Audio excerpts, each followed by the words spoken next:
اقرأ وارقى القول الأعظم۔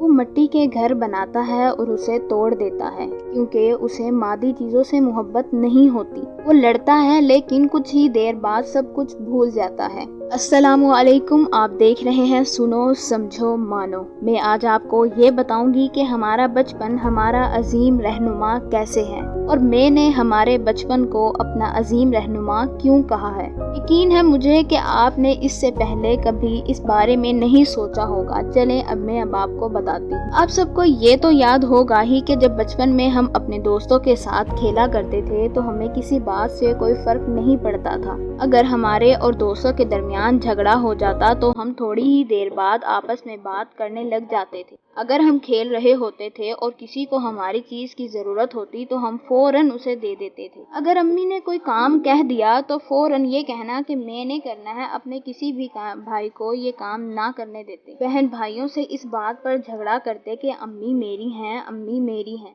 اور کلاس میں جب ٹیچر کوئی کام کہتی تو فوراً کھڑے ہو جاتے اور کہتے کہ ٹیچر میں کروں گا۔ جب بارش ہوتی تو پورے محلے کے بچے پانی میں اچھلتے کودتے تھے، کاغذ کی کشتیاں بناتے تھے۔ ہمیں اس بات سے کوئی فرق ہی نہیں پڑتا تھا کہ ہمارے کپڑے گندے ہو رہے ہیں یا نہیں، ہمیں تو بس خوشی چاہیے ہوتی تھی۔ ہمیں اس بات سے بھی کوئی فرق نہیں پڑتا تھا کہ لوگ ہمارے بارے میں کیا سوچتے ہیں یا کیا سوچ رہے ہوں گے۔ ہمیں تو بس وہ سب کرنا ہوتا تھا جو ہمیں اچھا لگتا تھا۔ دوسروں کی باتوں پر کان نہیں دھرتے تھے، نہ کسی کی بات کو سب میں پھیلاتے تھے اور نہ ہی کسی کی چغلی کرتے تھے۔ اور جب کوئی ہمیں ایک بار یہ کہہ دیتا کہ یہ کام نہ کرو، اللہ ناراض ہو جاتے ہیں، تو ہم فوراً اس کام کو چھوڑ دیتے تھے۔ کوئی بھی اچھی بات پتہ چلتی تو اپنے دوستوں کو ضرور بتاتے تھے۔ اگر امی ابو نے یا ٹیچر نے کوئی بات کہہ دی تو پھر وہ تو پتھر پر لکیر ہو جاتی تھی۔ پھر چاہے دنیا کا کوئی انسان آ کر یہ کہہ دیتا کہ یہ غلط ہے، ہم نہ مانتے تھے کیونکہ وہ بات ہمارے ابو امی یا ٹیچر نے کی ہوتی تھی۔ یہاں سے آپ اندازہ لگا سکتے ہیں کہ ہمارے لیے امی ابو اور ٹیچر کی کتنی عزت ہوتی تھی۔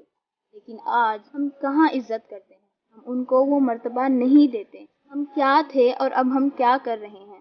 آپ نے کبھی سوچا؟ مجھے یقین ہے کہ آپ نے یہ کبھی نہیں سوچا ہوگا۔ پتہ نہیں کہاں کھو دیا ہے۔ ہم نے اپنی ان اچھی عادات کو ختم کر دیا ہے اور اب ہم دنیا کی باتوں میں آنے لگ گئے ہیں۔ میرا مقصد آپ کو صرف اتنا سمجھانا ہے کہ یہ آپ ہی تھے، یہ سب آپ نے ہی کیا تھا۔ کیوں آپ نے اپنی ان عادتوں کو بدلا؟ کیوں دنیا کے لیے آپ نے خود کو بدلا؟ آپ جیسے ہو آپ اچھے ہو، آپ ویسے ہی رہو۔ دنیا کے لیے خود کو بدلنے کی کوئی ضرورت نہیں ہے۔ اب آپ نے اتنا یہ کرنا ہے کہ آپ کو ان عادتوں کو اپنے اندر واپس لانا ہے اور دنیا کی باتوں سے کوئی فرق نہیں پڑنا چاہیے آپ، اور آپ دیکھنا اس سے آپ کو بہت فائدہ ہوگا انشاءاللہ۔